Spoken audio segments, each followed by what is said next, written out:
এই বাস একদম সামনেই, বাচ্চা রাইনো। দারুণ অনুভূতি, অসাধারণ লাগছে।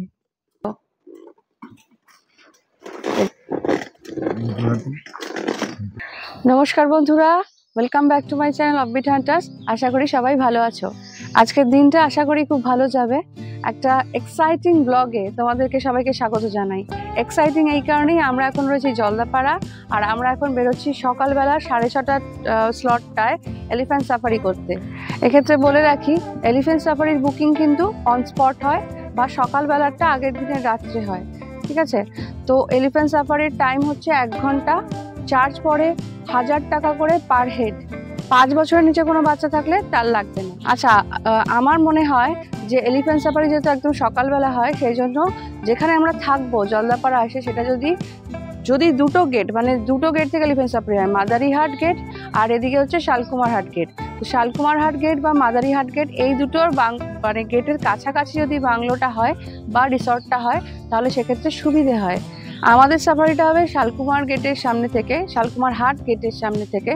তো আমরা সেই কাছাকাছি একটা রিসর্টে আছি, তো সেই জন্য আমাদের এখান থেকে যেতে বেশিক্ষণ সময় লাগবে না।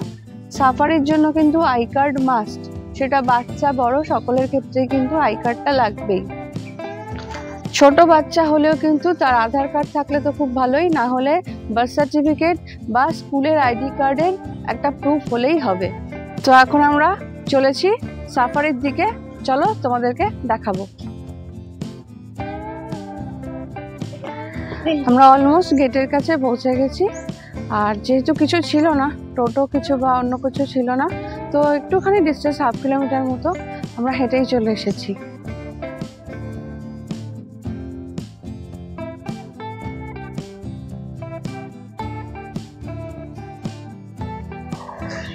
এই হচ্ছে জলদাপাড়া জাতীয় উদ্যানের গেট, ন্যাশনাল পার্কের গেট। আমরা এখন পৌঁছে গেছি, আর ওই যে সিঁড়ি করা রয়েছে ওখান থেকে হাতিতে উঠতে হবে।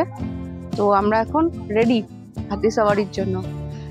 কালকে সন্ধ্যেবেলা বুকিং করা হয়েছে 6টার সময় যখন কাউন্টার খুলেছে, আর সকালবেলা এসে টিকিটটা পেয়ে গেছি এলিফ্যান্ট সাফারি।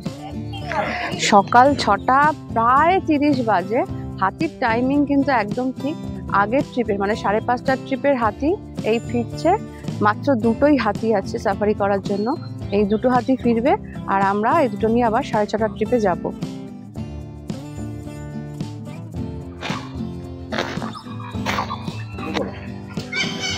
ভোরবেলার ট্রিপের, মানে ফার্স্ট ট্রিপের কার সাফারির জিপটা আর এলিফ্যান্ট সাফারির এলিফ্যান্ট দুটোই চলে এসেছে।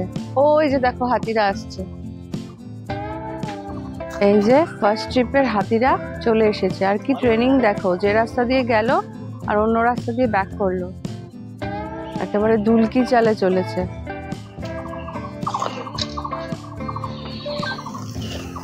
চলে এসেছে আগের ট্রিপের হাতিরা, সবাই এখন নামছে। এবার আমাদের পালা। আগের ট্রিপের ওনারা অনেক কিছু দেখতে পেয়েছেন, হোপ আমরাও দেখতে পাবো।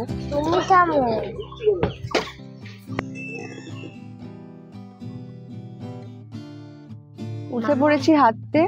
আমাদের হাতির নাম মেনকা, আর আরেকটা যে হাতি ওই পেছনে রয়েছে ওর নাম ললিতা। এই দুজনে এখন আমাদের জঙ্গলটা ঘুরে দেখাবে। সাফারি স্টার্ট হয়ে গেছে, আর এখন মেনকা দুলকি চালে চলেছে, সেই সাথে আমরাও দূরে দূরে চলেছি। হাতির কান দুটো কিন্তু স্টিয়ারিং এর কাজ করছে আর কি, মানে হাতির কানের পাশে দুটোর পা দিয়ে মাহুত ভাই কিন্তু স্টিয়ারিং এর কাজ করাচ্ছে। ওরে বাবা! এবার আমরা রাস্তা ছেড়ে জঙ্গলে ঢুকে যাচ্ছি। হাতি যাবে কি করে এই গভীর জঙ্গল দিয়ে, সেটাই ভাবছি। হাতির কিন্তু ভীষণ বুদ্ধি আর প্রখর স্মৃতিশক্তি হয়, এরা কিন্তু বহু বছর আগের কথাও মনে রাখে। দূরে ময়ূরের ডাক শোনা যাচ্ছে, আর কত রকম যে পাখি ডাকছে, মানে বহু রকমের, কত রকমের আওয়াজ। গাছটা কি অসাধারণ, মানে মনে হচ্ছে অ্যানাকোন্ডা জড়িয়ে রয়েছে ওর গা দিয়ে। আমরা ভাবছি যে এই রাস্তা দিয়ে কি করে যাব, তো হাতি কিন্তু তার পায়ের চলা রাস্তা বানিয়েই নিয়েছে, এই গভীর জঙ্গলের মধ্যে দিয়ে এগিয়ে যাচ্ছে।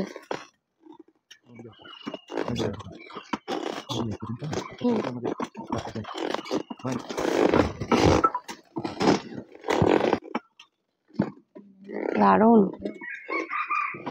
রাস্তাটা, একেবারে রোমহর্ষক। এত বড় একটা জন্তু যাচ্ছে এরকম একটা রাস্তা দিয়ে। হাতি কিন্তু খুব সন্তর্পণে নামছে আর এই জলটার মধ্যে দিয়ে যাবে। হাতি জল নিয়ে খেলতে ইচ্ছে করছে।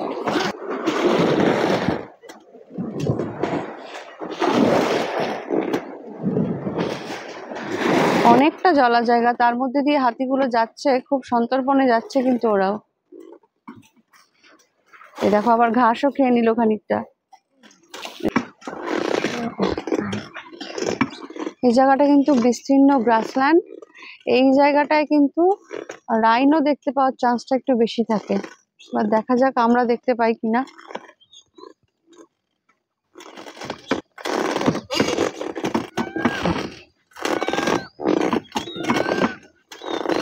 দারুণ অনুভূতি, অসাধারণ লাগছে। দূরে কিন্তু অনেক ময়ূরের ডাক শুনতে পাচ্ছি। পেছনে আসছে আরেকটা হাতি। এখানটা বেশ গভীর জঙ্গল, এই জঙ্গলের মধ্যে দিয়ে কি অনায়াসে চলে যাচ্ছে।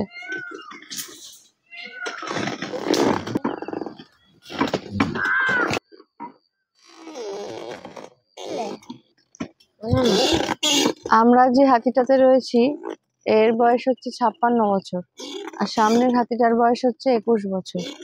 এদের ডিউটি লাইফ হচ্ছে 60 ইয়ার্স পর্যন্ত। 60 বছর হলে এদের তারপর রিটায়ারমেন্ট হবে। এই যে দুটো রাইনো দেখা যাচ্ছে, দুটো রাইনো। আরে বাস, দৌড়ে চলে যাচ্ছে। ক্যামেরায় ধরা যাচ্ছে না। ওই যে যাচ্ছে। একটু দাঁড়ানো যায় না? না একটু দাঁড়ানো যাবে?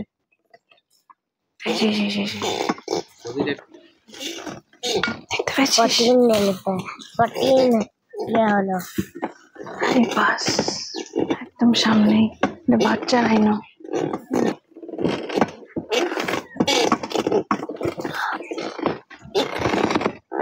তিনশো 31টা গন্ডার আছে এই জলদাপাড়া রেঞ্জটা। সেখানে দুটো দেখতে পেয়েছি, এটাই তো অনেক ভাগ্যের ব্যাপার। এত বড় জায়গায় এত কটা মাত্র গন্ডার।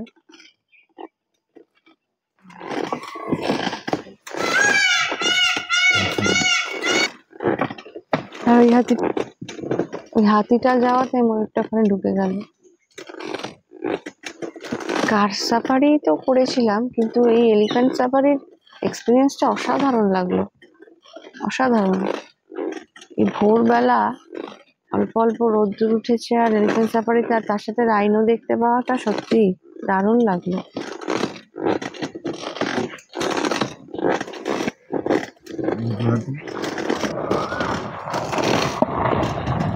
ওই যে একটা বাচ্চা হাতি দাঁড়িয়ে রয়েছে, ওরও ট্রেনিং হবে। ওর নাম বৈশাখী।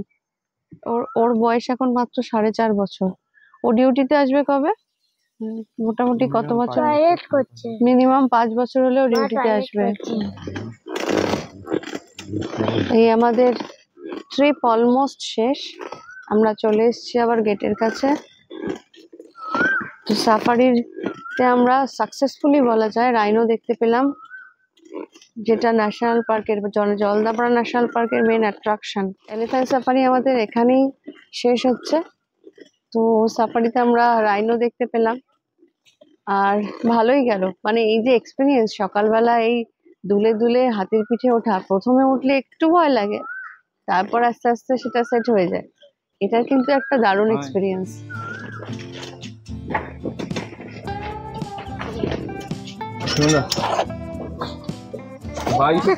এত নিরীহ প্রাণী, সবাই ফটো তুলছে, কেউ কোনো কিছু বলছে না। কিন্তু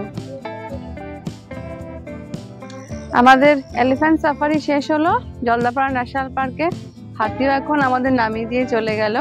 তো কিরকম লাগলো আমাদের সাথে এই সাফারিটা, সেটা কিন্তু অবশ্যই করে জানিও তোমরা কমেন্টের মাধ্যমে। এলিফ্যান্ট যখন চলে তখন তো একটু দুলে দুলে চলে, তার জন্য একটু ক্যামেরাটাও শেক হয়। তাও চেষ্টা করলাম যে যতদূর দেওয়া যায়, যতটা সম্ভব দেওয়া যায় তোমাদের জন্য, দেখার সুবিধের জন্য সেগুলো। আর এখানে আসতে গেলে কিন্তু আগেই বলেছি যে মাত্র 2টো হাতি, সুতরাং বুকিং যেই মাত্র বলবে ওরা সেই মাত্র করে নিতে হবে। অনলাইন কোনো বুকিং এখন হয় না, সব অফলাইন বুকিং।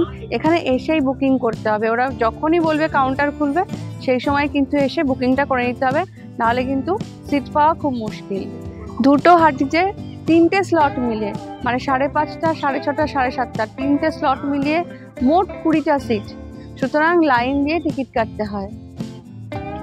সাফারি সংক্রান্ত সমস্ত তথ্য এই ভিডিওর মাধ্যমে দেওয়ার চেষ্টা করলাম। আশা করি তোমাদের এটা হেল্পফুল হবে যারা ভবিষ্যতে সাফারি করতে চাও, এলিফ্যান্ট সাফারি করতে চাও। তো ভিডিওটা ভালো লাগলে লাইক, শেয়ার আর সাবস্ক্রাইব করো আমার চ্যানেলটা। সঙ্গে থাকো, আমাদের আরো অনেক সুন্দর সুন্দর জায়গা দেখাবো আমাদের চ্যানেলের মাধ্যমে। সবাই ভালো থাকো, সুস্থ থাকো।